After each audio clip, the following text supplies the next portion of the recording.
안녕하세요. 스냅 EX 이브닝에 오신 걸 환영합니다. 저는 오늘 진행을 맡은 스냅 EX 코리아의 에릭이라고 하고요. 오늘 많은 분들이 아시겠지만 스냅 EX 이브닝은 온라인 토크쇼로 진행이 됩니다.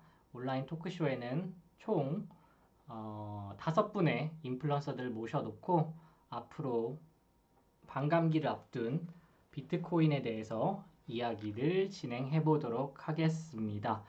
오늘 그 토크쇼 이제 이후에는 추첨을 통해서 5분에게 USDT 100불어치를 드릴 거니까요. 지금 이제 제가 이 채팅창에도 올리고 다른 인플루언서 분들에게도 그 URL을 드릴 거예요. 그 구글 폼을 작성해 주시면 제일 마지막에 뽑아서 5분께 100불, 100테더, 100 USD, 100달러를 드릴 테니까요. 꼭 작성 부탁드리도록 하겠습니다. 일단은 먼저 지금 인플루언서 분들에게 다 링크 드리고 있거든요. 커뮤니티에 각자 커뮤니티랑 방송에 URL 좀 올려주시면 감사하겠습니다.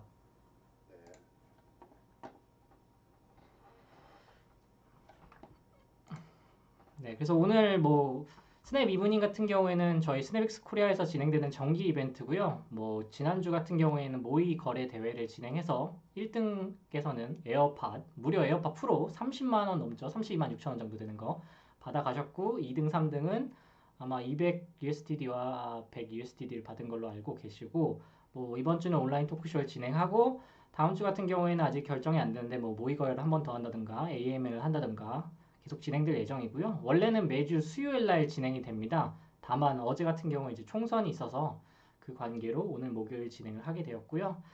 그래서 오늘 5분의 한국 그 KOL 인플루언서 분들이 참가해 주셨고 또 러시아에서 러시아 인플루언서인 크립토 햄스터까지 참여를 해주셔서 조금 다양한 얘기를 나눌 수 있을 것 같습니다. 시작하기 전에 이제 각자 다 뭐 유명하신 분들이니까 뭐 사실 소개가 필요 없는데 그래도 소개를 한 번씩 하는 게 좋을 것 같아서 어, 일단은 블루투스부터 간단하게 소개 부탁드리겠습니다. 네, 반갑습니다. 목소리 잘 송출되고 있겠죠? 네, 네, 전 블루투스에서 그 차트 보는 사람으로 활동하고 있고요. 엑시아라고 합니다. 네, 반갑습니다. 블루투스는 트레이딩 플랫폼 개발하고 있는 트레이딩 플랫폼 개발사이기도 하면서 블루투스 체인을 활용해가지고 더 쉬운 투자를 여러분들에게 제공하기 위해서 열심히 노력하고 있습니다. 스냅엑스랑 지금 맺어져 있고요. 감사합니다. 엑시아입니다. 잘 부탁드립니다. 그럼 다음은 이제 다인 한만식 님께서 소개 부탁드리겠습니다. 네, 반갑습니다. 한만식이라고 하는데요. 암호화폐 쪽은 3년 정도 된 것 같고요. 암호화폐 하기 전에는 주식시장에서 전문가로 활동을 했었고,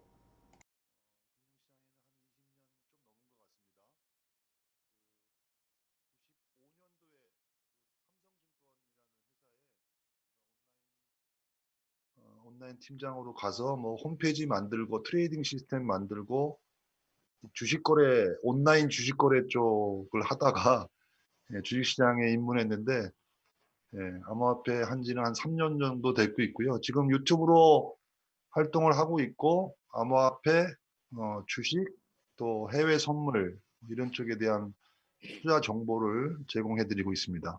네. 반갑습니다. 오늘 하여튼 그 좋은 얘기들 많이 나눴으면 좋을 것 같습니다.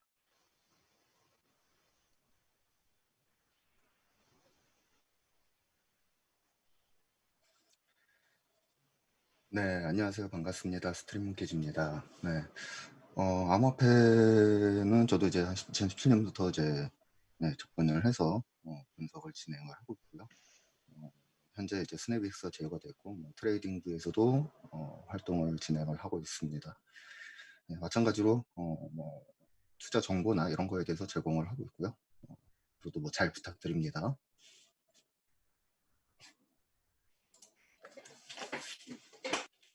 안녕하세요. TJ입니다. 저도 뭐 비슷한 일들을 하고 있고요. 트레이딩뷰에서 주로 활동을 하고 있고요. 요즘에는 뭐 지표 관련해서 여러 가지 실험들을 하고 있습니다. 네, TJ입니다. 감사합니다.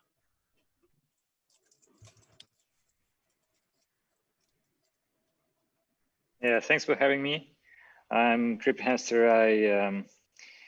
I live in Japan currently. I do a lot of analysis and mostly technical analysis on crypto and primarily on Bitcoin mostly. So a little bit of fundamentals, a little bit of on-chain, a little bit of trading. Have my channel on YouTube, on Twitter, Telegram, etc. But very interested in the development of the crypto space, of blockchain technologies in general. So at the same time, I think that making money investment and trading is a nice opportunity for, especially this time when we have all the crises and everything. So I hope that I can give some interesting answers for your questions and be useful for the people working here and listening this and watching this stream. And yeah, I also trade on SnapX. Find it to be an interesting for future as an exchange and different approaches for trading and options. So yeah, let's rock.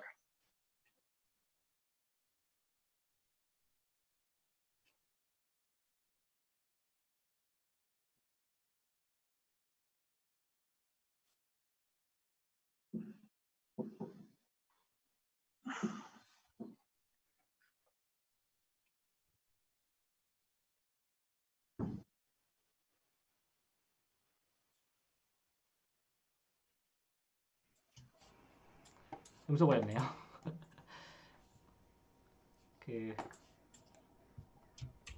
번역 다시 도와드릴게요. 일본 크립토 햄스터입니다. 러시아 쪽 파트너고요. 일본에 거주하고 있고 현재 트레이딩을 위주로 진행하고 있습니다. 블록체인 자체에 관심도 많이 갖고 있고 스냅EX를 중심으로 거래를 하고 있고 현재 선물 거래 또한 진행하고 있고요. 뭐 펀드멘탈 쪽에도 관심이 많지만 기본적으로는 기술 분석을 주로 하고 있습니다. 네, 제가 마이크가 꺼진 걸 깜빡했네요. 일단은 5분의 소개는 이 정도로 하면 좋을 것 같고요. 그러면 이제 본격적으로 쇼에 대해서 진행을 해보도록 하겠습니다. 이제 뭐 많은 분들이 궁금해하시는 부분이 반감기가 돌아오고 있고 그 다음에 코로나로 인해서 되게 정세가 불안정하고 있기 때문에 과연 어떻게 시장을 바라봐야 될지 궁금해하시는 분들이 많을 텐데 그거에 대해서 이제 인플루언서 분들의 의견을 들어볼 텐데 일단 세 분께 동일한 질문을 드릴 예정입니다. 코로나로 해서 지금 세계 경제가 굉장히 엉망인데 비트코인이 아직까지 다른 지수, 예를 들면 나스닥 혹은 금과 같은 비슷한 움직임을 보이고 있잖아요. 그래서 이 추세가 네. 과연 계속될지 아니면 다른 움직임을 보일 수 있을지에 대해서 총 이제 TJ님, 다인 한만식님, 그 다음에 크립토 햄스터 세 분의 의견을 듣도록 하겠습니다. 그럼 처음은 TJ님부터 시작을 하도록 하겠습니다. 네, 일단은 저는 계속해서 관련이 있을 거라고 봐요. 그 질문 자체는 너무 딱딱 명확한 답은 없겠지만 왜냐면 지금 질문에서는 이제 뭐 나스닥, S&P만 말씀을 하신 게 아니고 금도 이렇게 제시를 하셨잖아요. 근데 지금 S&P나 뭐 나스닥이나 다우나 비트코인이나 뭐 금이나 다들 이제 공통점이 하나가 있는데 이제 증권처럼 거래가 된다는 그런 점이 이제 공통점이 있죠. 그래서 지금 같은 경우에는 코로나 같은 경우에 지금 중국으로 시작해서 유럽, 미국까지 지금 다 코로나에 무너지면서 지금 투자 심리가 상당히 위축되어 있었잖아요. 그래서 지금 전 세계적으로 이제 팬데믹이랑 거의 뭐 전쟁을 하고 있는 상태이고, 그리고 이제 리테일 인베스터를 포함한 이제 전반적인 시장의 그 소비 심리부터 투자 심리까지 상당히 위축돼 있는 거를 알 수가 있어요. 그래서 이런 지금 코로나 같은 불확실성이 있는 상태에서는 지금 사실 가장 중요해지는 게 현금 유동성, 이제 캐시플로우가 가장 중요해지는데 지금 캐시플로우 그 최근에도 뉴스가 나왔어요. 대우가 지금 팔 수 있는 거 다 판다. 대우란다. 죄송합니다. 두산이 팔 수 있는 거 다 판다라고 지금 기사가 나왔잖아요. 그래서 지금 개개인 문제도 아니고 그냥 전체적으로 개인이든 기업이든 다들 지금 현금 유동이 끊겨가지고 죽을 마당이 지금 된 거예요. 그래서 지금 가장 물론 부동산 쪽도 건드릴 수도 있겠지만 가장 그나마 쉽게 건드릴 수 있고 캐시아웃이 가장 빠른 것들이 이제 증권형 이제 주식이라던가 뭐 선물이라던가 이런 것들인데 그런 이유에서 지금 상당한 이제 유동성이 나오고 있다고 저는 판단을 합니다. 그래서 지금 그 뭐 가장 중요한 거는 아무래도 지금 금하고 뭐 나스닥 같은 경우에는 이제 뭐 금이 올라가면 나스닥이 내려가고 그런 비례 관계가 있다고 하는데 지금 같은 이런 불확실성이 끝나기 전에는 사실상 같이 내려갈 수 있는 그런 경제 위기가 만약에 도래한다면은 금이 뭐 더 비약적으로 뭐 덜 내려가고 이럴 수는 있겠지만 다 같이 내려가는 그런 경제 위기가 올 수 있기 때문에 상당히 투자하는 분으로서는 상당히 유의해야 되는 시장이라고 저는 생각을 합니다.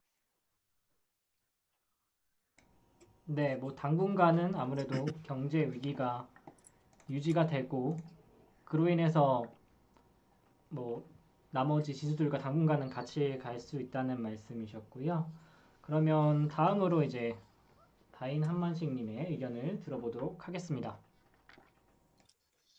예, 뭐 저도 뭐 큰 그 의견에서 다른 부분이 없는데요. 일단은 저는 조금 그 지금 현재 이제 뉴스나 이런 걸 통해서 보셨다시피 전반적으로 코로나19가 진정이 될 거냐, 언제 진정될 거냐, 뭐 우리나라가 지금 가장 의료시설도 그렇고 또 코로나에 대한 대응을 가장 잘 하고 있는 나라라고 볼 수가 있는데요. 그렇게 본다라고 했을 때 우리나라가 코로나 대응을 어떻게 하느냐. 예를 들면 그 지금 격리라든지 사회적 거리두기 이런 것들이 아직도 지속이 되고 있는데요.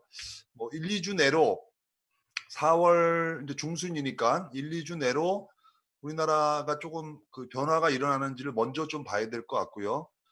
아직까지는 뭐 코로나 확산세가 약간 주춤했다라고 하지만 이게 어떻게 어디로 튈지를 모르고 있는 부분이고 실제 1분기 경제 지표들이 계속 발표가 되고 있고 오늘 밤에도 그 미국의 주간 실업수당 건수가 또 어떻게 나오느냐에 따라서 또 여러 가지 변수가 생길 수 있는데요.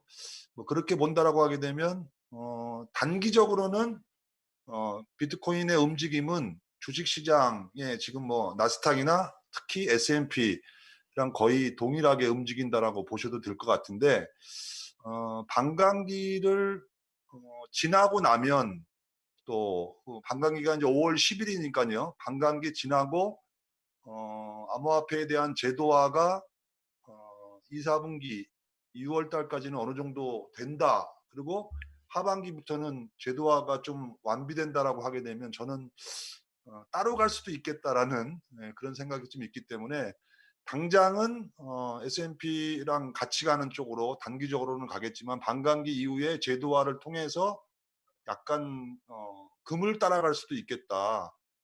그런 쪽으로 지금 반감기 전과 후를 다르게 보고 있고요. 지금 그 차트 하나 준비된 게 있는데 같이 한번 볼 수 있으면 같이 한번 보도록 하겠습니다. 그 트레이딩 뷰에 지금 나와 있는 대로 같이 한번 보시면 이게 그 하루 데일리로 지금 제가 비교 분석을 해본 건데요.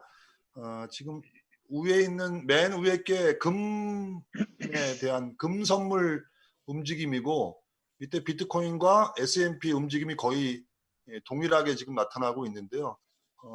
금보다는 지금 가격 움직이는 거 쭉 보시면 아시겠지만 S&P하고 거의 동일하게 움직인다라고 볼 수 있어서 단기적으로는 S&P의 움직임을 그대로 따라가고 있다고 해도 과언은 아닌 것 같습니다. 그래서 뭐 지금 비트코인 가격이 좀 올라오고 있고 S&P 가격도 지금 좀 올라오고 있는데 그래서 단기로는 S&P를 따라가겠지만 반감기 이후에는 금 쪽으로 가능성도 있겠다라는 거고요.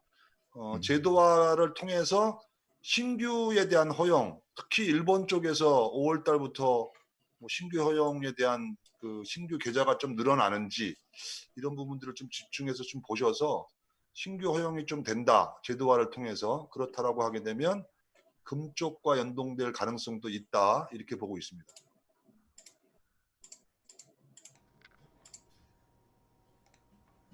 네, 그 단기적으로는 아무래도 지금 모든 시장이 비슷하게 가고 있기 때문에 주식 쪽이랑 비슷한 흐름을 가고 있고, 그 다음에 조금 시장이 좋아지고 반감기라던가 혹은 일본 시장이라던가 뭐 이런 것들의 영향을 받으면 금처럼 조금 다른 지수와는 다른 움직임을 보일 수 있다는 말씀을 해주셨는데요. 네, 감사드리고 그럼 마지막으로 이제 한국 인플루언서가 아닌 크립토 햄스터는 과연 어떻게 생각을 할지 크립토 햄스터의 얘기를 들어보도록 하겠습니다.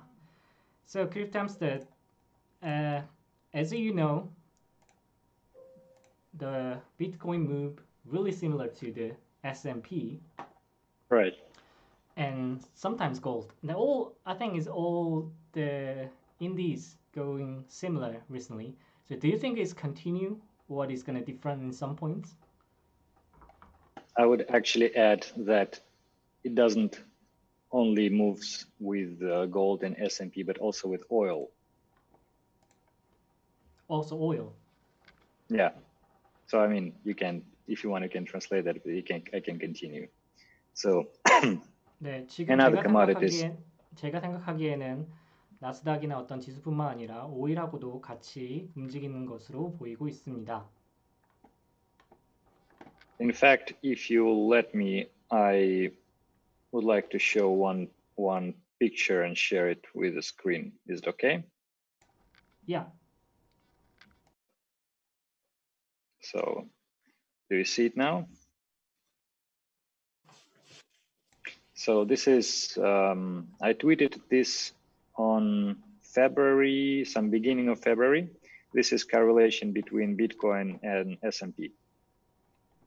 지금 이 차트는 2월 S&P와 비트코인의 모습을 보여주고 있습니다.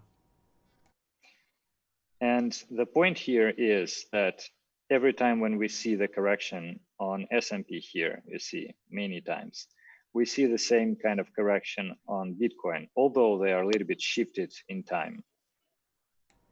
지금 차트에서도 볼 수 있듯이 거의 비트코인과 S&P는 비슷한 시기에 조정이 이루어졌습니다. And that was the beginning of the major drop recently. So at the beginning of February, I put here a question mark. So whether the price of S&P will go lower, we didn't know at that time, but apparently Bitcoin might follow, and we know that it followed drastically. So we dropped to $4,000 and lower. 현재 S&P 같은 경우에는 아시다시피 강한 조정을 이뤘고 아직 비트코인 같은 경우에는 조정폭을 보여주지 않고 있는데 저는 4,000불 이하까지 추가적으로 하락을 동반할 수 있다고 생각합니다. So it's not only recently, so you asked whether it will continue or not. So my point is not the recent correlation. It's probably the very long-term correlation, although it might be not very obvious because you see those shifts in timing. 이러한 예측은 단순히 최근 시장이 지수와 따라갔다는 것을 말해주는 것이 아니라 이런 상관관계는 꽤나 2018년부터 오랫동안 지속되어 왔기 때문에 당연하다고 생각합니다. So, and from the general standpoint, like Bitcoin is very small comparing to the traditional markets, of course. So you might expect that it will be a little bit non-correlated to those markets. 워낙 비트코인 시장은 전통 시장에 비해 작은 시장이기 때문에 물론 다른 움직임을 보일 수도 있습니다. However, although we all want this to happen or want this to be, in general, the capital which is occurring in the all of the type of the markets is pretty much the same. 하지만 지금 현 상황에서는 모든 지수, 예를 들면 나스닥, 금, 오일 등이 같은 움직임을 보이고 있기 때문에 비트코인 또한 그런 같은 움직임을 보일 것으로 예상됩니다. So like if you are an investor or a trader and you have a basket of the assets in your portfolio, including cryptocurrencies like Bitcoin, then you probably would treat those assets in the same way. Like Bitcoin is a risky asset, and you will treat it as the same all other risky assets. 만약 당신이 투자를 할 때 크립토를 투자 상품으로 자신의 자산 투자에 넣었다면 다른 위험 자산군처럼 똑같이 관리에 들어가야 합니다. So generally, when you see some change in the behavior of S&P, which is kind of a risky asset comparing to, let's say, American bonds or even commodities, you would see the probably even more exaggerated repetition of the same behavior with Bitcoin. So when you see the some, let's say, drastic change, like drop in the S&P, you might expect to see something similar with Bitcoin, because S&P is a kind of a risky asset comparing, let's say, American stocks or even American bonds or even commodities. American commodity and bond is like opposite side of the risky asset, right? Yeah, they are less risky, of course.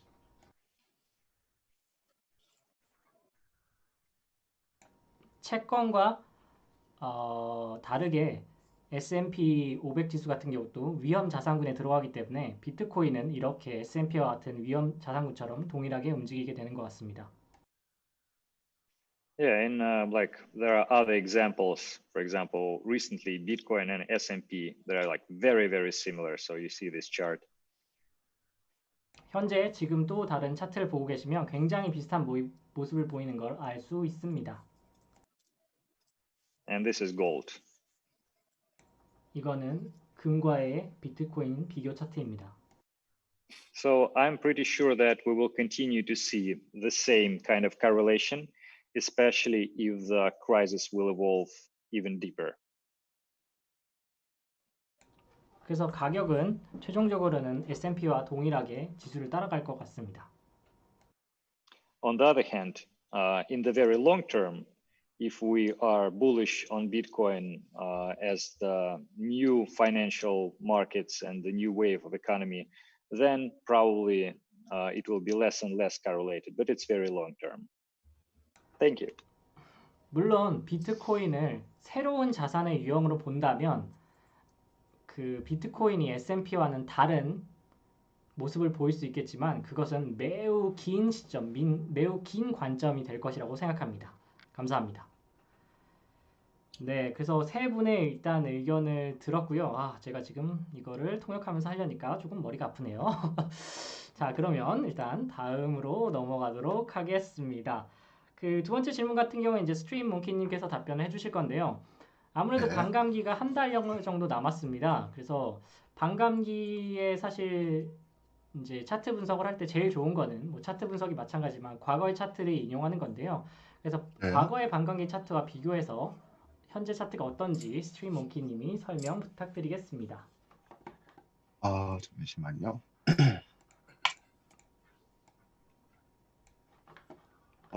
일단 저 같은 경우에는 이제 S&P, 저도 마찬가지로 S&P와 이제 비교를 하면서 분석을 해볼 수가 있겠는데요. 일단 오늘 이제 5월 10일에 이제 반감기가 진행이 돼서 먼저 이제 S&P와 비교를 하기 전에 먼저 현재 이제 과거에 비트스탬프 거래소 기준으로 두 번에 대한 반감기 이후에 가격이 어떻게 움직임이 나왔는지를 좀 살펴보게 되면은 2012년도 11월에 반감기가 처음으로 진행이 되고 사실 이제 비트코인이 매우 급격한 상승을 이어가는 추세를 보여줬어요. 다만 이제 반감기가 진행되는 중에는 종가가 음봉으로 마감되는 흐름을 보여주는 그런 형태였는데 근데 이제 오늘날의 레벨에서 이제 봐야 될 거는 이제 변수는 S&P 지수를 보면서 시장을 판단을 해야 된다라는 건데요. 사실 이 반감기가 진행되고 가격이 상승할 때는 차트를 보시면 아시겠지만 S&P도 상승에 대한 모멘텀을 이어가는 추세를 보여주는 그런 구간들이었습니다. 따라서 이번 반감기 이후에 우리가 이 비트코인이 다시 한번 더 뭐 상승 모멘텀이 될지 이 여부에 대해서 보려고 하면은 사실 증시에 대한 회복이 이어지는 흐름 그러니까 이 모멘텀적인 부분에 대해서 다시 한번 상승 모멘텀을 이어가는 흐름이 이어져야 이제 비트코인 또한 다시 한번 상승 모멘텀을 이어갈 수 있다 이렇게 좀 예측을 해볼 수 있을 텐데요. 기본적으로 이제 큰 차트에 대한 툴을 보면은 사실 직전에 대한 고가를 기반으로 S&P 비트코인이 이 반감기 이후의 시장을 보여줄 때는 대부분의 이제 수렴에 대한 이탈이 발생된 이후에 이제 그 모멘텀을 이어가는 추세에서 발생을 했어요. 근데 올해 2017년도부터 2018년도 초부터 올해까지 이제 봤을 때 이 현재 이제 이 수렴에 대한 패턴이 계속 연장되고 있죠.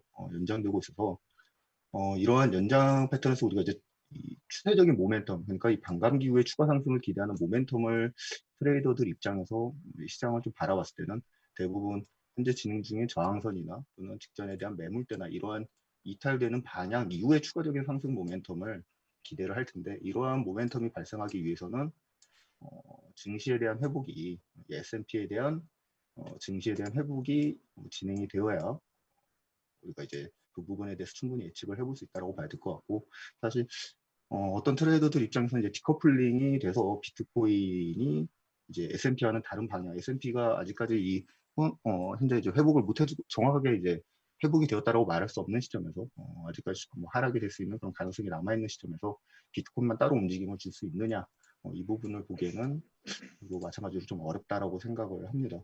S&P가 회복될 수 있는 시점에서 반감기 이후에 대한 상승이 이 비트코인에 대한 모멘텀이 이제 반전될 수 있는 레벨이라고 보고 그러한 부분에서 이제 차트적인 부분에서는 큰 모멘텀에 대한 틀을 보면은 직전 고가와 저가 안에서 가격에 대한 변동성이 축소되는 구간 이러한 단기적인 지지나 저항 레벨에서 최대한 변동성이 줄어드는 구간에서 거래를 하다가 증시가 회복되는 시점에 모멘텀이 상승으로 이탈되는 시점에서는 조금 더 강한 상승 또는 직전에 대한 고가나 또는 새로운 모멘텀에 대한 상승을 충분히 좀 예측해 볼 수 있지 않을까 이렇게 좀 차트를 많이 보고 있습니다.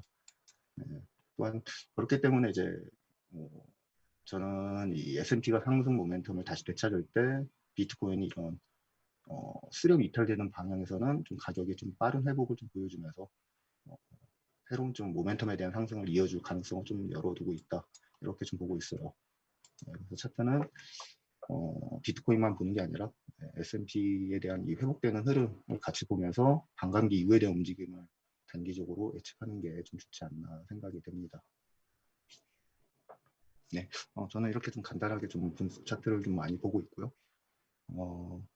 근데 이제 이론적으로 뭐 여러분들도 아시겠지만 대부분 이제 이 반감기라는 거가 그 블록체인에 대한 이제 보상에 대한 부분이 이제 점진적으로 줄어드는 거다 보니까 현재 이제 세 번째 반감기 이후 이제 6.25 BTC에 이제 줄어들고 그것이 이제 현물 시장에 유입이 되면서 대부분의 이제 암호화폐 투자자들은 반감기 이후에 가격 상승을 예측하는 경우가 많은데 이것에 대해서는 증시가 회복되는 시점과 비트코인에 대해서 현재 변동성이 축소되는 구간에서 저항선이 이탈하는 시점에서 추가적인 상승 모멘텀을 기대한다. 이 정도로 보는 것이 좀 중요한 위치지 않나 좀 생각이 됩니다. 네, 네, 그러면은 과거 네. 차트와는 다르게 아무래도 S&P 영향을 좀 더 많이 받을 수 있다는 말씀이신가요?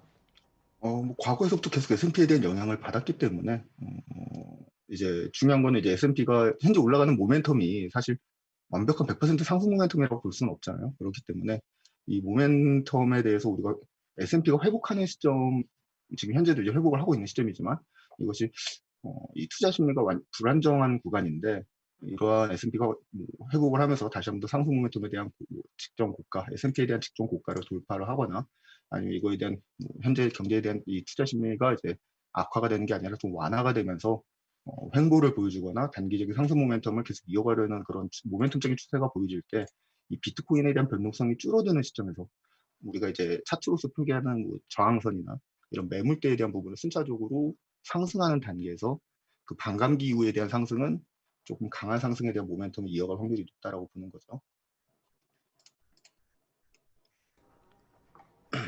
네, 일단 말씀 감사합니다. 아무래도 반감기가 얼마 안 남았기 때문에 반감기가 제일 중요한 이슈고 그래서 많은 분들이 아마 반감기에 대해서 과거 차트도 보고 혹은 과거 뉴스도 보고 과거에 어떤 이슈가 있었나를 많이 분석하실 텐데 그 스트림 몽키님 의견도 잘 들으면서 반감기를 준비하시면 좋을 것 같습니다. 그러면은 이제 다음 질문으로는 공유 좀 꺼주시겠습니까? 네, 잠시만요. 네, 다음 질문은 그 반감기란 게 비트코인만 있는 게 아니잖아요. 비트코인 캐시도 있고 비트코인 SV도 있는데 지난주에 비트코인 캐시와 SV는 조금 더 빠르게 약 한 달 비트코인보다 약간 한 달 빠르게 지금 반감기를 맞이했잖아요. 그래서 플루토스에서 그 비트코인 캐시나 SV 반감기 전의 움직임 혹은 그런 것들을 비교해서 비트코인 앞으로의 움직임 혹은 어떻게 될 건지에 대해서 플루토스 엑시아님께서 설명을 드리겠습니다. 액트님 공유 좀 꺼주시겠어요? 잠시 공유가 좀 안 꺼지나요? 잠깐만요. 제가 네, 공유 준비됐습니다. 네, 안녕하세요. 프로토스 엑시아입니다. 그 질문을 먼저 사전에 좀 주셨을 때 어떤 말씀을 좀 드려야 되나 라는 좀 생각을 좀 했었는데, 일단 우선 제가 뭐 특별히 준비한 건 없는데 차트 한번 같이 보시도록 하죠. 이렇게 보면 이쪽으로 옮겨야 되겠다. 잠시만요. 유튜브에는 아마 송출이 안 되고 있을 것 같은데 잠시만요. 잠깐 다시 공유 중지하겠습니다. 이렇게 옮기고 그래서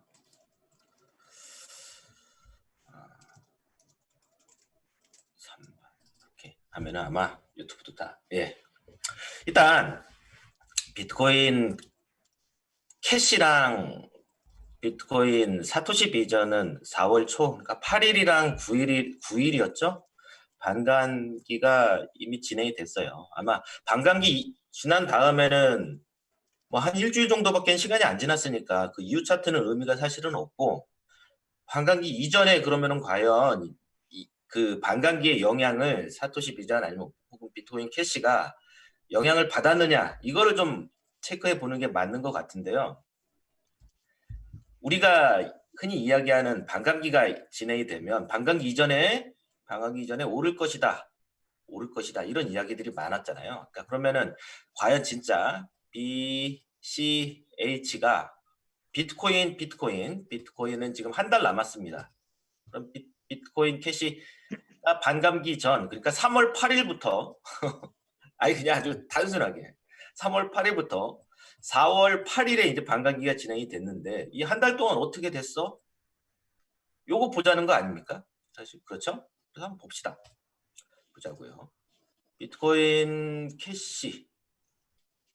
캐시입니다. 여기가 반감기였죠? 어디였죠? 이때였을 거예요. 여기가 반감기였죠? 반감기였는데 그러면 한 달 전이니까 의미가 없네요. 다 올랐는데 비트코인도 오르고 얘도 올랐는데, 그럼 더 많이 올랐는가요? 얘가 한 달 전에 한 100% 올랐네요. 비트코인도 한 100% 올랐습니다. 크게 상관이 없었던 것 같습니다. 차이가 없습니다. 이게 비트코인 캐시가 반감기이기 때문에 더 올랐을 것이다, 그런 거 없는데, 단 비트코인 같은 경우 이제 연초에 좀 한 2달 가까이 좋은 모습을, 긍정적인 모습을 좀 보여줬었죠. 여기서 한 100% 정도 상승을 좀 보여줬었는데, 비트코인 캐시는 한 190%, 한 2배 정도 성장을 좀 했었네요. 그렇습니다. 일단 비트코인 캐시는 그랬었고 한번 기억해 두고요. 그럼 비트코인 SV 사토시 비전은 어땠을까요? USD입니다. 얘는 더 많이 올랐었네요. 사토시 비전은 더 많이 올랐었고, 여기는 크게 차이가 없네요. 크게 차이가 없습니다. 더 많이 올랐었습니다. 그러면은 얘만 반감기가 있었던 건 아니잖아요. 비트코인 캐시도 있었죠. 완전히 다르잖아요. 얘는 한 500% 올랐었는데. 그렇다면 결국엔 제가 오르락 내리락 하고 있는 이 흐름 자체는 더 큰 비트코인을 추종할 수밖에는 없다라는 좀 생각이 좀 들어요. 알트코인. 그러니까 질문 자체가 조금 잘못됐다는 잘못이 아니라 질문이 약간 조금 이상한 거지. 왜냐하면 이 녀석의 모습이 스페셜하면 그걸 통해서 얘를 유추할 수 있을 것인데 스페셜하지 않다라는 거죠. 결국엔 비트코인을 팔로우한다는 거죠. 알트코인들 자체가. 그래서 알트코인, 특히 라이트코인도 작년에 반감기가 있었죠. 또 그 이후에 있을 뭐 이더리움 클래식 몇 가지들이 이제 반감기들을 앞두고 있는 알트코인들이 있는데 분명한 거는 있는 것 같습니다. 여기. 그래서 비트코인 캐시 BTC 차트를 살펴보면 결국은 비트코인의 가치가 이 비트코인 캐시의 가치가 비트코인으로는 얼만큼 가치가 상승했어 라는 거잖아요. 그래서 여기 부분을 좀 확대를 해보면 여기가 반감기였습니다. 여기가 바로 직전에는 얘가 이렇게 올랐다는 건 분명히 반감기를 앞두고 있는 아주 가까운 시일에는 사람들이 뭐가 있지 않을까라고 하는 기대 심리는 분명히 알트코인에 있었던 것 같습니다. 아마도 비트코인이 약 한 5월 13일 정도에 세 번째 반감기를 예정되어 있죠. 좀 앞뒤로 하루 이틀 정도 블록 생성되는 거에 따라서 바뀔 수는 있을 것 같은데 아마도 반감기 바로 직전에는 이 녀석도 좀 이렇게 어떻게 되지 않을까? 큰 이벤트를 앞두고 있는 거니까요. 변동성이 제 생각에는 좀 위로 좀 발생됐을 것 같아요. 제 생각에는 반감기 바로 직전에는 이렇게 기대 심리 때문에 그리고 아마도 여기도 이렇게 보면 한 90% 정도에 대한 상승이 있었어요. 이 비트코인의 긍정적인 모습을 좀 보여줄 때 비트코인 캐시도 상승이 있었고 90% 정도 더 올랐습니다. 즉 다시 말해서 무슨 말이냐면 비트코인보다는 이 당시에는 비트코인 캐시를 투자하는 것이 한 2배 정도의 수익률을 올릴 수 있었다라는 거잖아요. 그렇죠? 비트코인보다는 분명히 한번 선반영이 좀 됐었다라고 좀 볼 수 있을 것 같고요. 그런 부분에서 보면 같이 내려가네. 팔로우하는 거는 분명한 것 같습니다. 그러니까 알트코인을 가지고선 비트코인의 반감기를 예측하기는 어렵지만 단기적으로는 그럴 수 있을 것 같다라는 거랑 그리고 사토시 비전도 한번 볼까요? 사토시 비전 BTC 차트도 마찬가지죠. 여기서도 큰 폭의 좀 선방향이 있었던 것 같고요.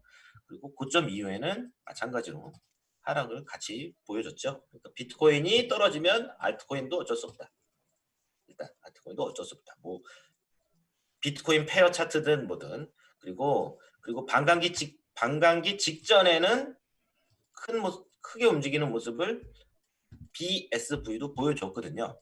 그리고 또 주목해야 될 거는 반감기 이후에 바로 어떻게 됐냐면 이렇게 됐습니다. 근데 물론 얘도 같이 이렇게 됐죠. 뭐 영향이 있었는지 어땠는지는 이 차트만 가지고선 단순 비교로는 어렵겠지만 반감기 직전엔 두 녀석 모두 큰 폭으로 이거 한 10% 정도 될 겁니다. 18%, 한 20% 정도 됐네요. 올랐었고 그 다음에 바로 직후에 이렇게 내리는 모습을 좀 보여줬어요. 여기 보면은 해시레이트 보면 비트코인 해시레이트는 계속 오르고 있습니다. 아직까지는 반감기 이후에 해시레이트 떨어지는 모습 보여지죠. 그러니까 결국에는 반감기 자체만 놓고 보면은 결국에는 바로 아주 반감기 이후에 가까운 시일에는 가격적인 측면에서는 오히려 별로다. 왜냐면은 채굴에 대한 보상 자체가 줄어드는 거다 보니까 아무래도 이 마이너들이 이렇게 여럿이 있을 거 아닙니까? 그 중에서 마이너의 캡슐레이션이 분명히 발생할 것이라고 저는 생각을 해요. 그래서 그거는 결국에 오히려 더 채굴 보상은 좀 줄어들지만 그러면 그거는 스트림몽키님 말씀하신 것처럼 장기적으로는 굉장히 큰 호재처럼 작용하는 낙관적으로 볼 수 있겠지만 분명히 마이너의 캡슐레이션은 발생할 수 있다. 왜냐면은 보상 자체가 줄어든다 보니까 그러면 분명히 포기하는 마이너들이 발생할 수 있을 거고 거기 포기하게 되면은 그들이 가지고 있었던 뭐 처분해야 될 거 아닙니까? 그러면은 시장으로 오히려 더 나오는 BTC 물량이 나올 수도 있다라는 좀 생각이 들어요. 그래서 그런 것들이 뭐 이렇게 작용한 건 아닌가. 그리고 좀 잘 지키고 있네요. 근데 얘 왜 안 올랐지? 그렇죠? 그러니까 결국에 그래서 요점을 좀 정리를 해서 말씀드리면 비트코인의 반감기를 알트코인의 반감기 차트를 가지고선 아는 거는 미리 알 수는 없다. 왜냐하면 비트코인 자체 움직임을 알트코인이 추종하고 있기 때문에 알 수는 없지만 단기적으로는 해시레이트 그다음에 뭐 이런 선반영되는 모습들 이런 걸 보면 한 이쯤입니다. 비트코인 같은 경우 한 28일 정도 남았죠. 이쯤이에요. 그러니까 여기서 바로 직후에는 아마 긍정적인 모습을 좀 보여줄 수는 있을 것 같은데 그 이후에는 여기서처럼 그리고 과거에도 그랬어요. 비트코인 반감기 이후에는 바로 떨어지는 모습을 좀 보여줬거든요. 그러니까 이런 부분은 단기 투자하시는 분들은 또 한번 좀 체크를 해둘 사항이라고 좀 생각이 좀 듭니다. 네, 여기까지 할게요.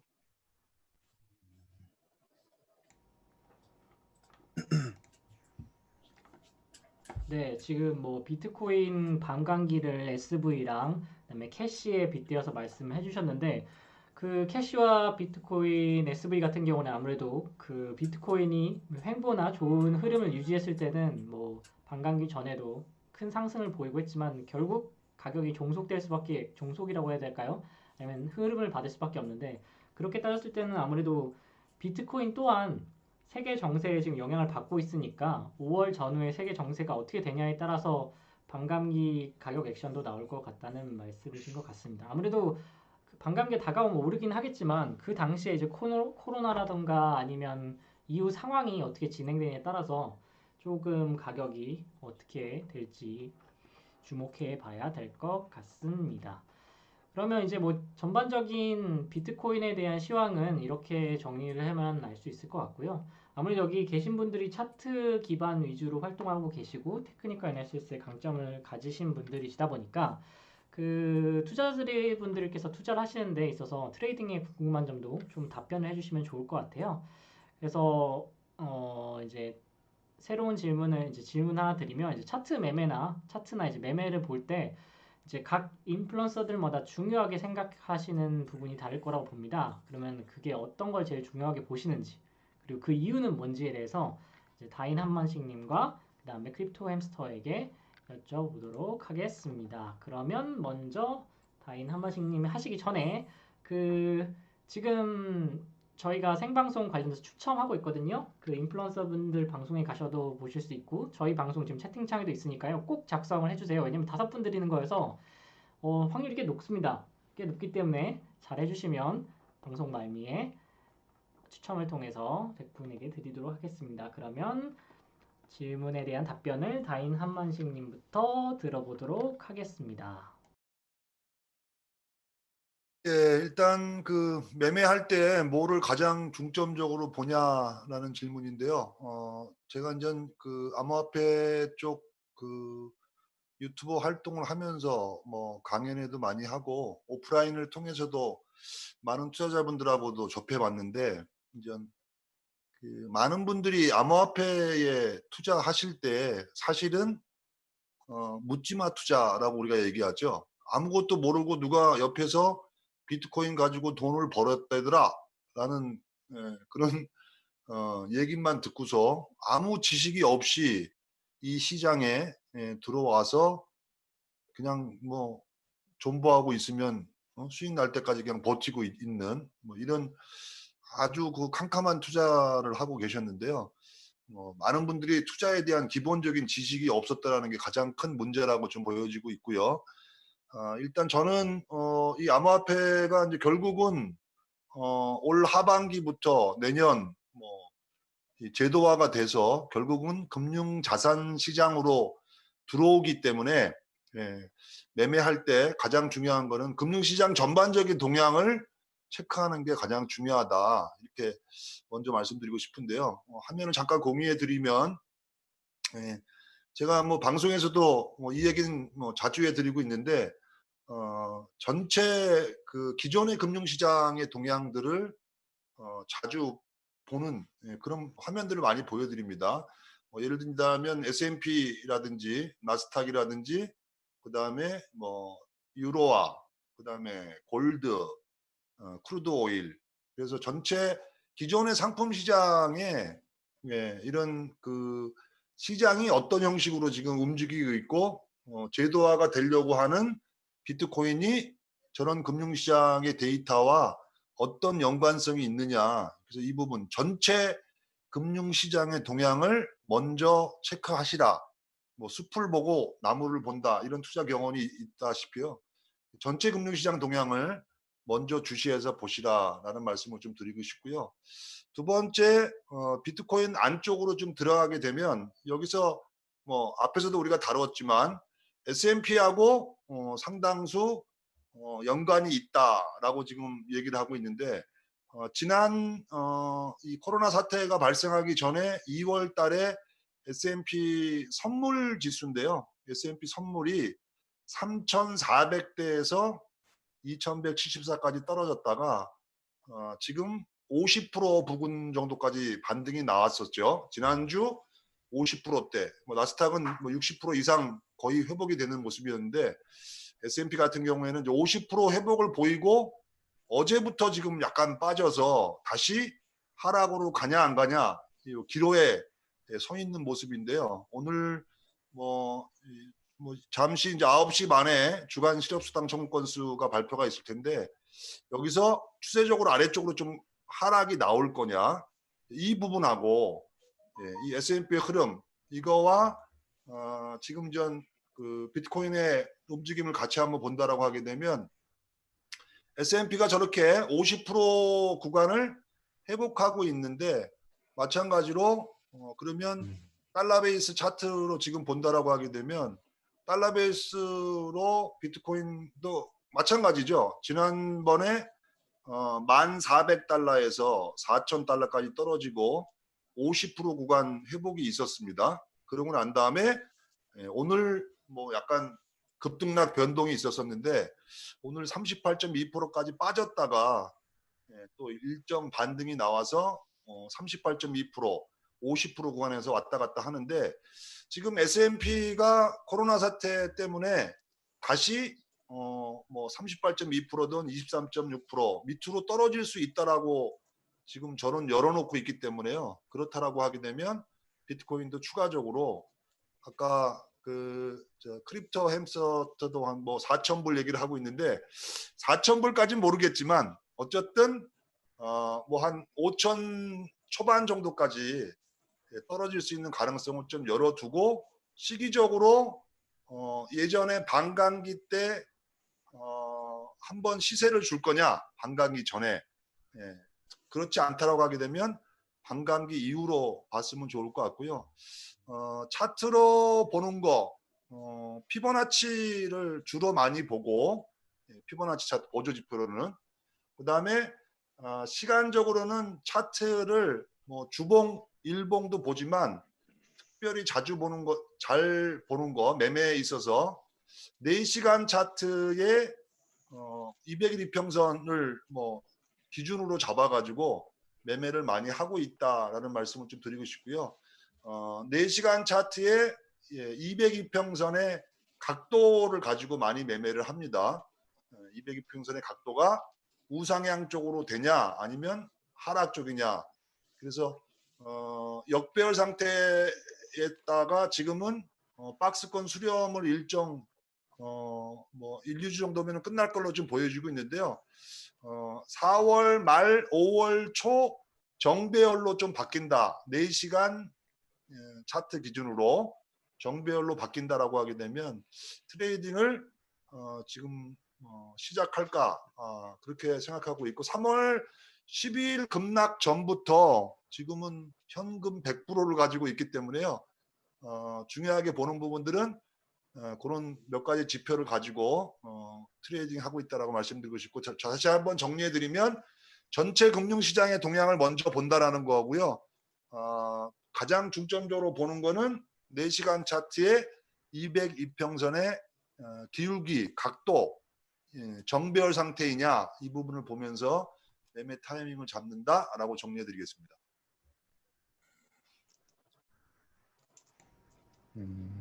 네, 말씀 감사드립니다.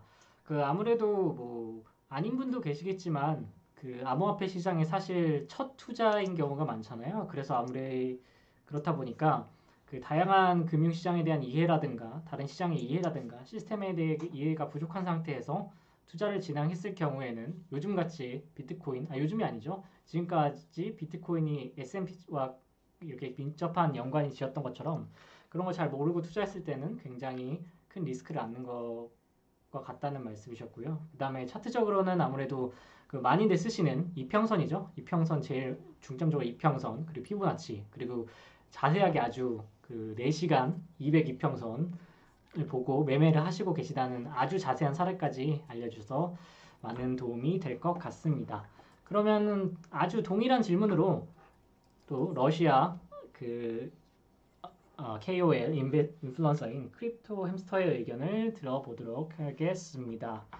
So, what is the most important thing when you trade Bitcoin, especially Bitcoin?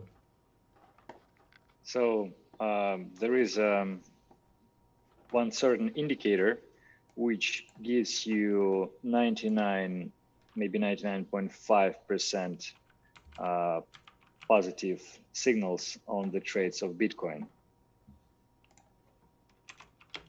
You mean you have an indicator for the 99% for the? Yeah. 저는 트레이딩 할 때 참고 99.5% 신뢰하는 그 참고 지표가 있습니다. Go on. But this is, of course, not true because it doesn't exist. 근데 사실은 거짓말입니다. So, in fact, trading Bitcoin is pretty much the same as trading any other assets which you can imagine. 사실 비트코인을 트레이딩 한다는 건 앞에서도 말씀드렸다시피 다른 지수 혹은 주식, 선물들을 거래하는 것과 마찬가지입니다. Of course, there are general rules for trading as everywhere, like go with the trend, follow the volume, support, resistance, and confirm it with your like favorite indicators. 뭐 거래를 하는 데 있어서 중요한 건 뭐 큰 흐름을 잡는다든가 혹은 저항과 지지를 확인한다든가 혹은 거래량에 주목한다든가 혹은 자신이 잘 쓰고 있는 지표를 주목하는 방법이 있습니다. But we shall realize that the market is like a very complex organism. And basically, we have a lot of the players on the market which are trying to kill each other. So this is a very tricky situation. 아시다시피 투자 시장은 거대한 생물과 같다고 생각하시면 좋을 것 같습니다. 매우 복잡한 생물체라고 판단하시면 좋을 것 같고 많은 참여자가 치열하게 싸우고 있기 때문에 쉽게 예측할 수 있는 시장이 아닙니다. And apparently, there are different players on the markets which can affect it in a different, with a different force, different power, like those which have bigger influence, like larger amount of money to move the price, and those which have less amount of money, like I guess we all are. So those effects are different. 물론 참여자의 투자 자본의 사이즈에 따라서 시장에 끼치는 영향도 다릅니다. 큰 고래가 커다란 움직임을 만들 수 있고 작은 자금은 그만큼 시장에 미치는 영향이 적겠죠.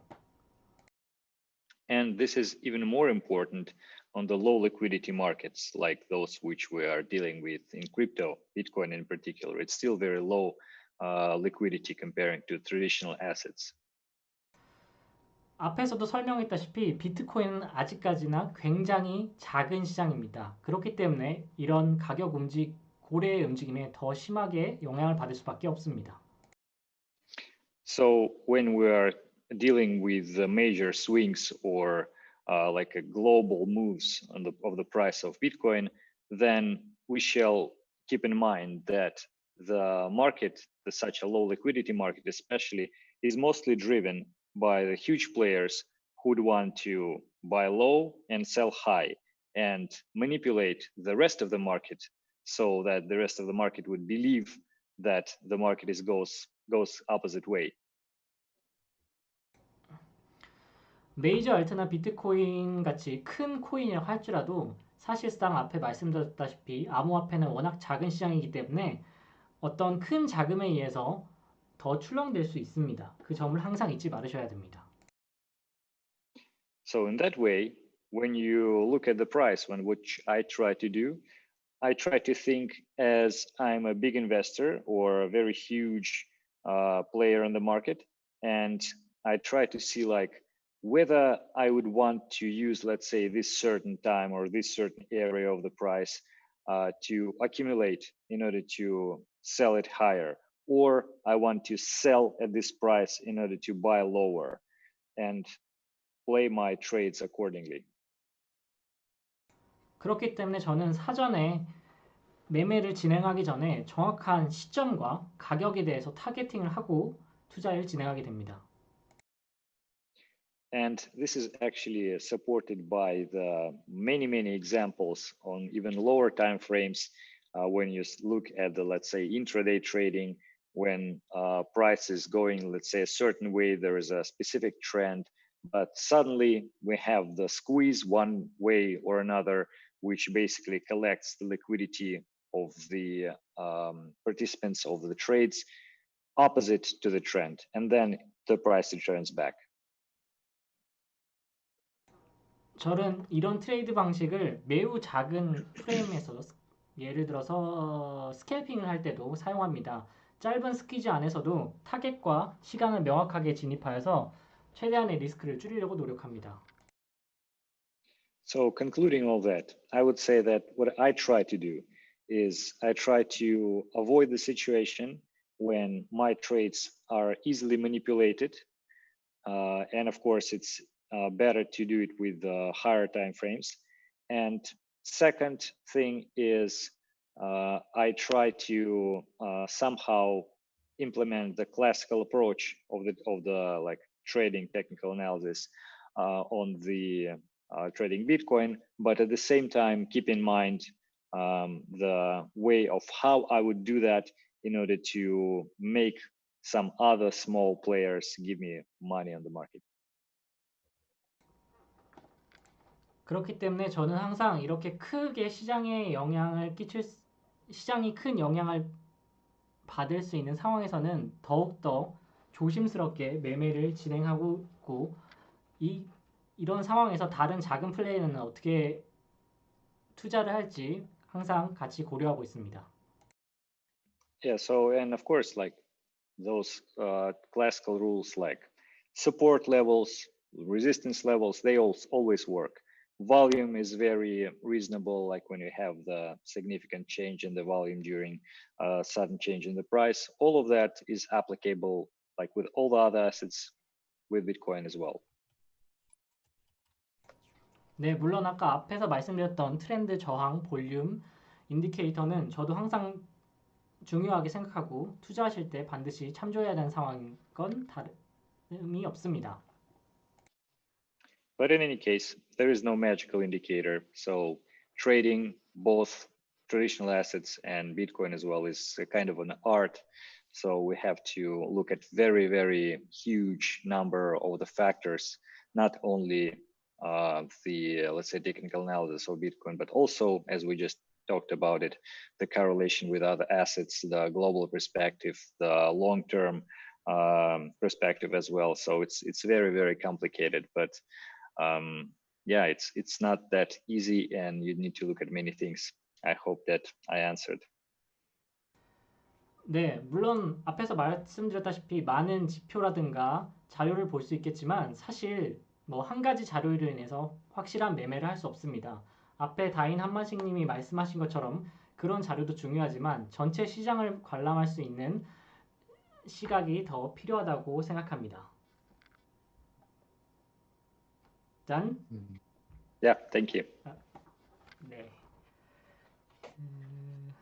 네, 그 질문에 대한 요약을 드리자면 아무래도 앞에 다인 한만식 님이 말씀해 주신 것처럼 어떤 하나의 지표나 어떤 하나의 방식을 추구하기보다는 전체 시장에 대해서 잘 파악하고 그 중에서도 제일 중요한 건 큰 자금이 흐름을 파악하는 게 제일 중요하다는 말씀하셨는데요. 아무리 생각해도 비트코인 자체가 아직까지는 워낙 작은 마켓이기 때문에 타 시장에 비해서 고래의 영향을 더 많이 받을 수 있는 점, 이 점을 항상 고려해서 분명한 타겟과 계획을 갖고 투자에 임하시는 것이 좋다는 말씀을 해주셨습니다. 그러면 다음으로 넘어가서 이제 앞에도 매매를 하는 데 있어서 비트코인 매매를 하는 데 있어서 무엇이 중요한가에 대해서 말씀해 주셨는데 특별히 선물이라던가 주식시장과 다르게 비트코인 차트를 보는 데 있어서 혹은 거래를 하는 데 있어서 중요한 점이 어떤 것이 있는지 스트림몽키님이 얘기해 주시도록 하겠습니다. 네, 일단 뭐 선물이나 타 현물 시장과 다르게 이 암호화폐 비트코인이 저도 이제 2017년도에서부터 보면서 느꼈던 거는 사실 저도 이제 차트에서 가장 중요한 걸 이제 모멘텀을 가장 중요시하게 여기는 한데 이러한 모멘텀을 결정짓는 요소가 아무래도 이제 차트에서는 직전 고가나 또는 직전 저가에 기반을 두고 결정하는 경우가 많아요. 또는 뭐 저점을 높이는 사이클이나 고점을 낮추는 사이클에 기반 두고 거래를 하는데 이러한 상식에 대한 선이 지켜지는 부분은 특히 암호화폐 비트코인 시장에서는 새로운 고가, 그러니까 현재는 가격이 큰 텀을 봤을 때는 횡보하는 구간으로 우리가 이제 예측하고 변동성이 되게 큰 횡보하는 구간이라고 예측을 하는데 이런 이 모멘텀에 대한 부분이 유지가 그러니까 어떠한 새로운 방향이 결정이 돼서 그 모멘텀이 이어지고 그런 것들이 특히 상승장에서 특히 이런 가장 큰 좀 의미가 있다라는 직전에 대한 고가를 크게 돌파했을 때는 사실 이 사이클적인 부분에서는 상시 그 이상에 대한 범위에 대한 가격이 타 현물 차트보다 급격하게 나오는 경우가 많고 이런 부분은 아무래도 시장 트레이더들에 있어서는 특히 선물 거래를 하는 트레이더들에 있어서는 상시 밖에 대한 차트적인 움직임을 많이 보여주다 보니까 매도에 대한 저항자나 이런 부분에 대해서는 굉장히 많이 벗어나는 경우가 많아요. 그래서 저도 2017년도 한 5월 달에서부터 12월 달까지 그런 부분을 많이 느꼈는데 그러다 보니까 이 모멘텀을 벗어나는 그러니까 이 기준적인 모멘텀이 결정되고 새로운 모멘텀이 형성되는 그런 큰 흐름에 대한 상승 사이클이 이어졌을 때는 이 변동성에 대한 조정을 크게 생각하기보다는 특히 이런 부분에서는 이제 오실레이터 같은 경우는 EMA에 대한 차트에 중간선이야 뭐 50이나 100일에 대한 그 트렌드를 가지고 정말로 이 시장이 회복하는 흐름이 좀 강하게 되고 이러한 회복하는 시점에서 타 시장보다 변동성이 더 크게 나올 수 있다는 걸 감안하고 그런 특정한 트렌드의 기준을 정해서 이런 트렌드를 이탈하지 않는다라고 하면 그 모멘텀에 대해서 깨지지 않는다라고 하면 그 모멘텀을 유지하는 전략에 거래 전략을 좀 갖추는 것들이 상당히 좀 중요하다라고 생각을 합니다. 그래서 뭐 정리를 좀 해보자면은 이 비트코인 시장은 타 현물 시장과 다르게 어떤 특정 모멘텀에 대해서 조금 확정이 되고 그러한 구간에서 뭐 직전에 대한 고가 특히 여기서 상승에 대한 예시를 들면 직전에 대한 고가를 돌파했을 때는 매도에 대한 저항 레벨이라든지 또는 피보나치에 대한 레벨에 대해서는 사실 큰 효과를 보기가 어렵다라고 생각을 하고 보통 이럴 때 이 모멘텀에 대해서 진행이 되는 시점에서는 지수 이평선이나 뭐 일반 이등평균선에 대한 모멘텀을 깨지 않고 움직임을 주는 경우가 많기 때문에 이럴 때는 이제 후행성에 대한 지표를 활용을 해서 그 모멘텀에 대한 반대 방향에 대한 거래는 자제하고 수익 목표치를 계속 홀딩하는 형식에 대한 거래를 좀 집중적으로 봐야 되는 그런 전략을 좀 선택을 해야 될 것 같아요. 이것은 타 선물 거래가나 외환 거래 같은 경우는 이 변동성에 기반해서 단기 거래를 하더라도 그 추세에 대한 거래를 짧게 진행을 할 수 있는 반면에 비트코인 자체에서는 큰 모멘텀적인 부분에 대한 거래를 봤을 때는 그 부분에 좀 주의를 해야 되지 않나 생각을 합니다. 따라서 이 거래량에 대한 부분도 상승하는 시점에서 거래량이 계속 줄어들면서 상승하는 시점과 가격이 새로운 고점을 갱신을 한 이후에 모멘텀에 대한 큰 변화가 있고 상승에 대한 모멘텀이 진행이 되면서 새로운 고가를 크게 여러 차례 갱신하는 시점에서 거래량이 늘어나는 시점에서는 아무래도 이 반전 거래에 대해서 예측하기 쉽지만 또 그런 반전이 또 쉽게 진행되지 않기 때문에 이것 또한 이제 그 직전 저가나 직전 고가에 대한 기준을 가지고 모멘텀에 대한 변화는 후행성에 대한 지표를 가지고 이탈되는 시점에서 모멘텀이 일시적으로 변화되었다라고 판단하고 거래를 하는 게 중요하게 좀 볼 수 있는 점이지 않나 좀 생각이 듭니다. 네, 이 정도로 좀 이야기를 드릴게요. 네, 감사합니다. 아무래도 그 앞에서 많은 분들이 말씀하셨다시피 시장이 워낙 작다 보니까 변동성이 뭐 다른 시장에 비해서 훨씬 큰데요. 변동성이 크다고 생각하는 선물 시장에 비해서도 변동성이 너무 크기 때문에 한번 흐름을 탔을 때 탈 자리를 잘 안 주고 쭉쭉쭉 가는 그 그런 추세가 크기 때문에 추세 기반으로 이제 좀 큰 추세를 타고 거래하는 게 좋을 거란 말씀이신 것 같습니다. 아무래도 비트코인 같은 경우에는 그 유통량이 한정돼 있고 그래서 홀딩하고 있는 사람들의 어떤 그 양이 점점점 늘어나기 때문에 어떤 그렇게 더 변동성이라던가 어떤 장기적 추세에 더 크게 영향을 받는 것 같습니다. 그러면은 이제 다음 질문 이제 마지막 질문인데요. 그 저희가 스냅 EX가 선물 거래소잖아요. 선물 거래소고 마진 거래하는 거래소이다 보니까 현물 거래하셨던 분들은 사실 선물 거래든가 어떤 마진 거래에 대해서 익숙하지가 않으세요. 그래서 새로 하시는 분도 많고 뭐 많이 하셨던 분들도 계시겠지만 그래서 이런 분들한테 선물 거래를 할 때와는 다르게 현물 거래할 때는 다르게 선물이나 마진 거래에서는 어떤 점을 주의해야 되는지 두 인플루언서 분들의 얘기를 들어보겠습니다. 먼저 TJ님의 의견을 들어보도록 하겠습니다. 안녕하세요. TJ입니다. 일단은 마진 거래 같은 경우는 현물하고 조금 다르게 레버리지라는 개념이 있죠. 그래서 이제 아무래도 가장 조심해야 될 것은 레버리지고 그 다음에 가장 조심해야 될 건 손절인데 레버리지는 이제 아예 이제 기본 거래소마다 다 다른데 어떤 거래소는 기본 설정이 100배가 기본 설정으로 돼 있는 데가 있어요. 그럼 이게 어떻게 이렇게 막 누구를 험담하거나 이런 건 폄하하거나 이런 건 아니지만 잘 생각을 해봐야 되는 게 이 레버리지 개념을 잘 모르고 들어오는 이제 초보 마질러들은 이 100패를 돌리게 되거든요. 아 이게 뭐야 하고 이게 기본 세팅이니까 기본 세팅으로 해야지.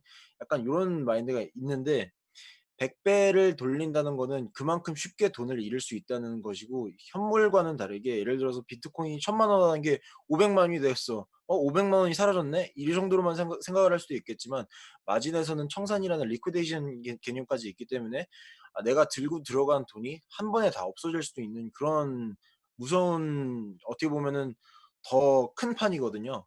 그렇기 때문에 아무래도 가장 조심해야 되는 건 레버리지를 내가 어느 정도를 땡겨야 되는가, 내가 어느 정도 레버리지를 해서 가장 최적의 수익이 나올 수 있는가를 한번 생각을 해보셔야 될 것 같고요.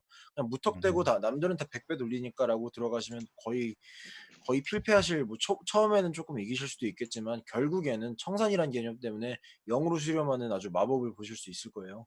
그렇기 때문에 레버리지 항상 조절하시고 제가 개인적으로 추천하는 레버리지는 한 5배 정도 밑에가 가장 좋다고 생각을 해요. 비트코인 같은 경우에는.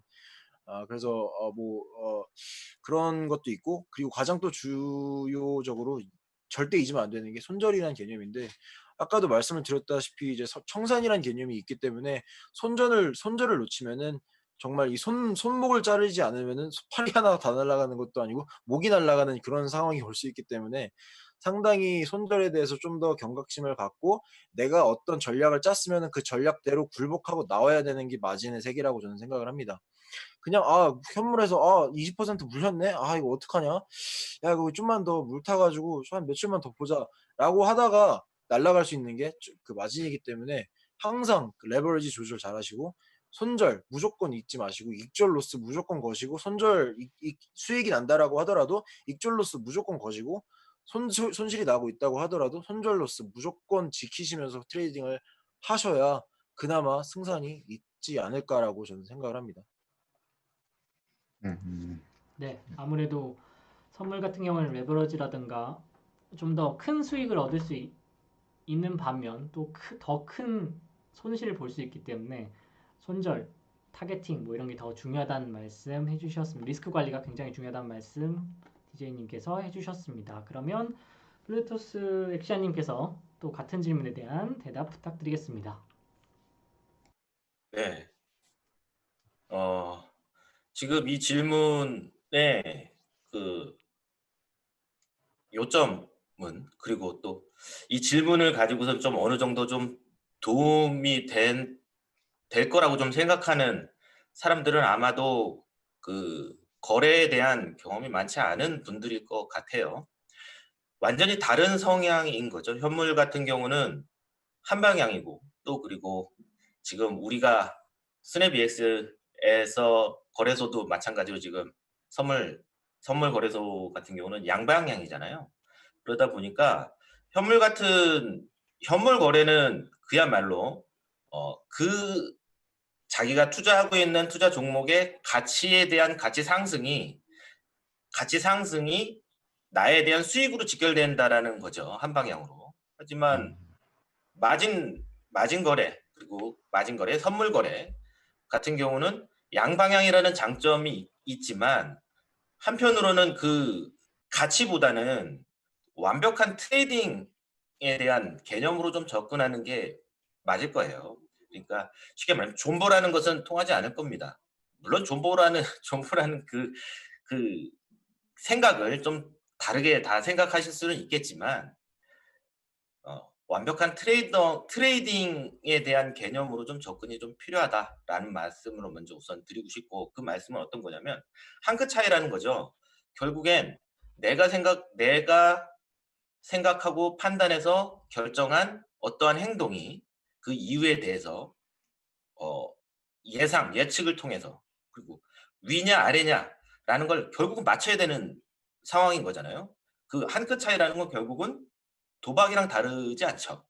결국엔 내가 맞았냐 틀리느냐가 수익으로 직결되는 것이기 때문에 방금 전에 말씀하신 TJ님처럼 얼만큼에 대한 기대 수익이 있고 얼만큼에 대한 리스크가 있는지를 완벽하게 본인이 시장에 참여하기 전에, 트레이딩에 이제 참여하기 전에 그거를 완전히 알고 있는 상태에서 해야 된다라는 겁니다. 그래서 레버리지 개념도 마찬가지로 경험이 좀 부족하신 분들은 그 레버리지를 써서 내가 뭐 이렇게 생각하시는 분들이 많은 것 같습니다. 내가 100만 원만 가지고서 100배 레버리지를 통해서 매매를 하게 되면 100만 원이 1억을 굴리는 거랑 같은 거잖아요. 100배라면. 그러면은 돈을 많이 벌 수 있겠네라고 생각을 하실 수는 있지만 그만큼 리스크도 또 동일하게 커지는 거죠. 항상 트레이딩에서는 보상 대비 리스크도 똑같이 존재하는 것이기 때문에 리스크에 대한 생각을 먼저 하셔야 된다. 그리고 레버리지를 설정할 때는 변동성을 내가 임의대로 키우는 거잖아요.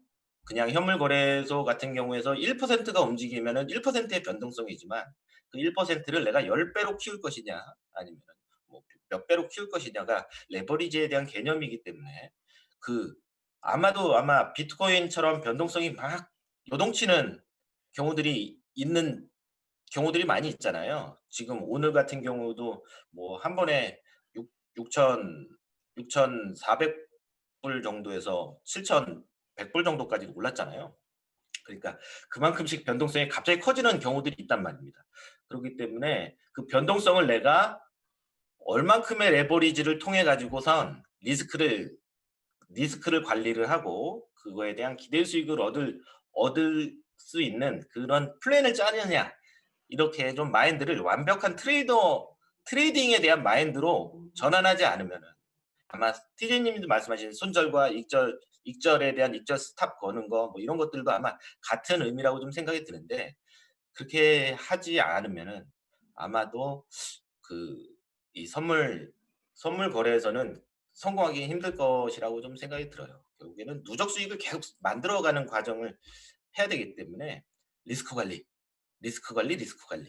좀 강조하고 싶습니다. 그러니까 무조건적인 레버리지를 줄여야 된다 이게 아니라 시장의 변동성에 맞는 나한테 제일 적절한 레버리지에 대한 선택과 그리고 자금, 투입 자금에 대한 비중 선택, 이런 것들이 좀 굉장히 중요할 것이라고 좀 봐요.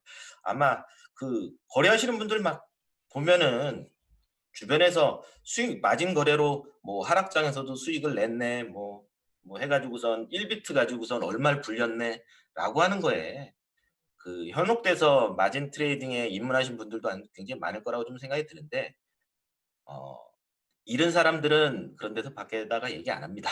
그러니까 아주 로또 당첨된 사람들 보면은 로또 사고 싶죠. 로또 나도 될 것 같은데 아주 극소수라는 거고요. 극소수, 결국에는 아주 짧은 기간에 그렇게 성공하는 거는 의미가 없습니다. 그리고 그건 진짜 운이 따라야 되는 거고, 성공하는 방법은, 마진 거래에서 성공하는 방법은 계속된 누적 수익을 쌓는 방법이라고 저는 생각하거든요. 계속해서 매매를 계속할 수 있게끔 리스크 관리가 필요하다라고 좀 말씀드리고 싶어요. 여기까지요. 네, 말씀 감사합니다. 아무래도 비트코인은 좀 존버, 암호화폐 시장이 아무래도 존버가 트렌드인데 그 존버는 현물에서만 해야 된다.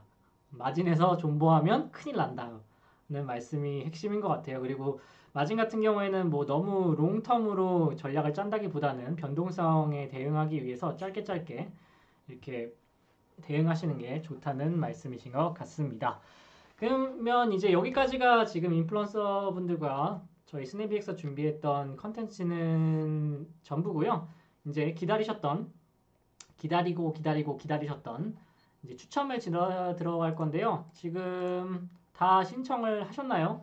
여러분 다 신청을 하셨기 바라고요. 이제부터 지금 투표를 들어가도록 하겠습니다. 총 32분, 제가 테스트한 거 빼고 31분이 신청을 해주셨네요. 이 중에 5분께 100불씩 드리도록 하겠습니다. 잠시만요. 일단은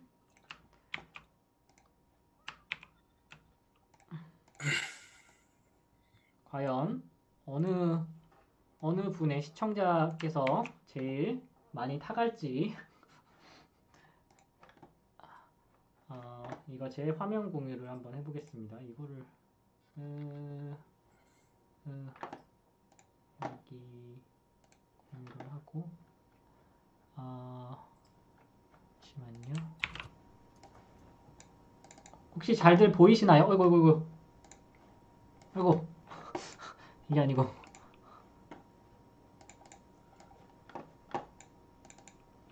인플루언서님들 잘 보이시나요? 네, 잘 보여요. 네, 보이시나요? 저게 지금 전화번호 뒷번호들 네, 그 신청하신 분들이죠? 신청하신 뒷번호들입니다. 잘 보이시죠? 네. 번호 이름 추천기 네. 저런 것도 지금 있어요. 이게 31거든요. 이제 여기서부터 추첨을 들어갑니다. 저희는 이런 거 갖고 장난 안 치기 때문에 이것도 실시간으로 보여드려요. 하도 말이 많아가지고. 그렇기 때문에 지금 이제 하나씩 총 5번 뽑도록 하겠습니다. 이거 화면을 잠깐만요. 이쪽에서 크게 보여드려야지. 확률 높은데요. 네, 30명 중에 30명 5명이면 중 31분 중에 5분 뽑아서 드리는 거니까요. 자, 네. 이제 뽑도록 하겠습니다. 자,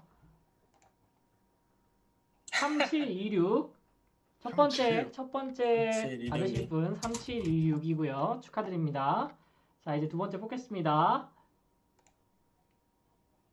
2650 다. 자, 여러분들 잘 적어놓으세요. 혹시 자기 방에 있는 이제 그 유저분들께서 받으실 수도 있으니까요. 그다음에 세 번째 갑니다. 세 번째 4855